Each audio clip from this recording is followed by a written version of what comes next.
Chapter 3. Stop consuming, start creating. The wealth gap begins in the mind. There is a question that quietly determines the financial future of almost every person on Earth. Most people never ask it. Most people never even realize it exists. Yet the answer influences how they spend their money, how they spend their time, how they spend their energy, how they spend their lives. The question is simple. Are you primarily a consumer or a creator? At first, the distinction may seem insignificant. After all, everyone consumes. Everyone buys food. Everyone purchases products. Everyone uses services. Everyone participates in the economy. There is nothing wrong with consuming.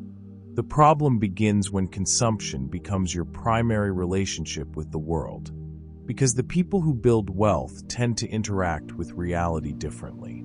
While consumers focus primarily on acquiring, creators focus primarily on producing. While consumers ask what they can get, creators ask what they can build. While consumers search for the next thing to purchase, creators search for the next thing to create. And over time, that difference becomes enormous. The wealth gap often begins long before money is involved. It begins in the mind. It begins with how a person sees themselves.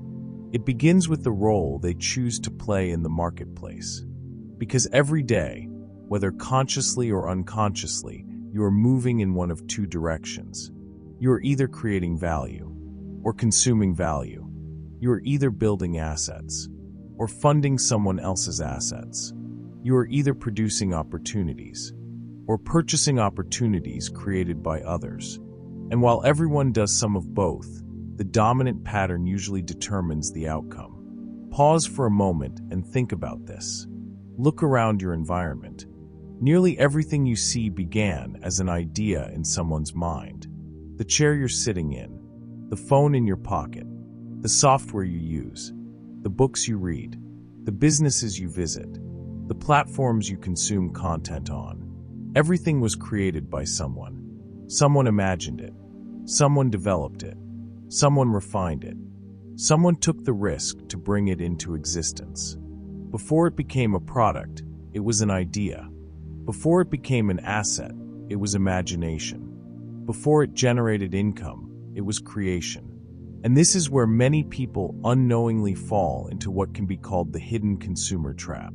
The hidden consumer trap is not simply buying things. It is buying identities. It is attempting to purchase the feeling that creation produces. Society constantly encourages this pattern. Advertisements rarely sell products. They sell identities. A luxury car isn't marketed as transportation. It's marketed as success. A watch isn't marketed as a tool. It's marketed as status. A product isn't marketed for what it does. It's marketed for what it supposedly says about you. And over time, people begin believing that identity can be purchased. That confidence can be bought. That success can be worn. That significance can be acquired. But there is a problem. The feeling fades. The excitement fades. The novelty fades. And then another purchase becomes necessary. This creates a cycle. Consume. Feel better temporarily. Consume again. Feel better temporarily. Repeat. The cycle can continue for years, even decades, without creating lasting wealth. Because wealth is rarely built through consumption. Wealth is usually built through creation. Here's something strange about human nature. People often admire creators while behaving like consumers. They admire entrepreneurs. They admire innovators. They admire investors. They admire artists. They admire leaders. Yet many never adopt the habits that created those results. They admire the harvest while ignoring the planting. They admire the outcome while avoiding the process. And this is why creator thinking is so powerful. Creator thinking shifts your attention away from what already exists and toward what could exist. A creator sees possibility. A creator sees potential. A creator sees unfinished opportunities. A creator sees problems waiting for solutions. The consumer asks, "What can I buy?" The creator asks, "What can I build?" The consumer asks, "What can I get?" The creator asks, "What can I create?" The consumer asks, "Who can help me?" The creator asks, "Who can I help?" These questions may seem small, but questions shape focus. Focus shapes action. Action shapes outcomes, and outcomes shape lives. Think about some of the most successful individuals throughout history. Before they created wealth, they created value.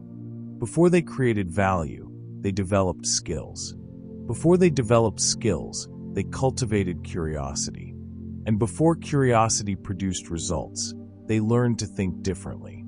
Creator thinking begins with a simple realization. Your knowledge can become an asset. Your experiences can become an asset. Your ideas can become an asset. Your creativity can become an asset. Your skills can become an asset. In fact, some of the most valuable assets in modern society began as nothing more than an idea, a book, a course, a business, a software application, a process, a system, a brand, an invention. The modern economy rewards creation in extraordinary ways. Yet many people continue believing wealth must come primarily from labor. They trade hours for dollars while overlooking the immense value hidden inside their own minds.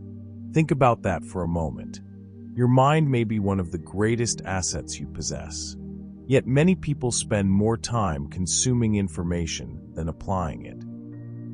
More time watching creators than becoming creators. More time studying opportunities than pursuing opportunities. More time preparing than producing. And while learning is important, learning without creation becomes another form of consumption. Knowledge becomes valuable when it is applied. Ideas become valuable when they are implemented. Potential becomes valuable when it is expressed. This is where many future creators get stuck. They wait for certainty. They wait for perfection. They wait for confidence. They wait for ideal conditions. But creation rarely begins with certainty. Creation begins with movement. Creation begins with imperfect action. Creation begins when someone decides to build before they feel fully ready. Pause and reflect on this. How many ideas have you had that never moved beyond the imagination stage? How many opportunities have remained unrealized because they felt uncertain? How many possibilities have remained hidden because they were never tested? These are important questions, because every asset begins as an untested possibility. Every innovation begins as a thought. Every successful creator begins as a beginner. And every meaningful achievement begins with action. Consumers spend. Creators multiply. Remember that phrase. Consumers spend. Creators multiply. Consumers exchange resources for experiences. Creators exchange ideas for assets. Consumers look at products. Creators look at systems. Consumers see purchases. Creators see opportunities. Consumers spend. Creators multiply. The more deeply this principle becomes part of your thinking, the more your financial life begins to change. Because you start asking different questions. You begin evaluating situations differently. You start looking beneath the surface. A consumer sees entertainment. A creator sees influence. A consumer sees a product. A creator sees a business model. A consumer sees a problem. A creator sees a solution waiting to be developed. This perspective shift may be one of the most valuable transformations a person can experience. Because once you start seeing opportunities for creation, they appear everywhere. Not because they suddenly emerged, because your perception changed. And perception is often the beginning of prosperity. Think about some of the world's most successful business owners. Many did not begin with extraordinary resources. They began with observations. They noticed inefficiencies. They noticed frustrations. They noticed unmet needs. Then they built solutions. The same principle applies to innovators, to authors, to investors, to entrepreneurs. To leaders, they create before they consume the rewards. And this leads to another important realization. Creation is not limited to business. Creation can occur in every area of life. You can create stronger relationships. You can create better habits. You can create opportunities. You can create health. You can create systems. You can create influence. You can create impact. The creator mindset extends beyond money. It becomes a way of living, a way of approaching reality, a way of contributing to the world. And perhaps that is why creators often experience a deeper sense of fulfillment, because creation connects people to purpose. Consumption may provide temporary pleasure. Creation provides lasting meaning. One fades quickly, the other compounds. Consumers spend, creators multiply. As this principle becomes part of your identity, something remarkable begins to happen. You stop viewing yourself primarily as a participant in someone else's vision. You begin developing your own. You stop waiting for opportunities to appear. You begin creating them. You stop seeing limitations everywhere. You begin seeing possibilities. And that shift changes more than income. It changes self-image. It changes confidence. It changes behavior. It changes destiny. Because every meaningful form of wealth begins with creation. Financial wealth, relationship wealth, personal growth, impact, influence, freedom, all of them require creation. And once you understand that truth, you begin recognizing opportunities hidden in plain sight. You realize that problems are often invitations. Challenges are often opportunities.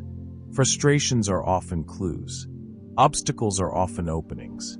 The creator sees what others overlook. The creator notices what others ignore. The creator builds where others complain. The creator acts where others hesitate. And this raises an extraordinary question. If creators consistently find opportunities that others completely miss, if they seem able to discover possibilities hidden inside obstacles, if they can transform problems into prosperity, then where exactly are these opportunities hiding? The answer will challenge everything you've been taught about setbacks, difficulties, and adversity. Because the wealthiest opportunities in life rarely arrive disguised as opportunities. They usually arrive disguised as problems. You have begun thinking like a creator. Now it's time to learn how creators see what everyone else overlooks. And that brings us to the next chapter.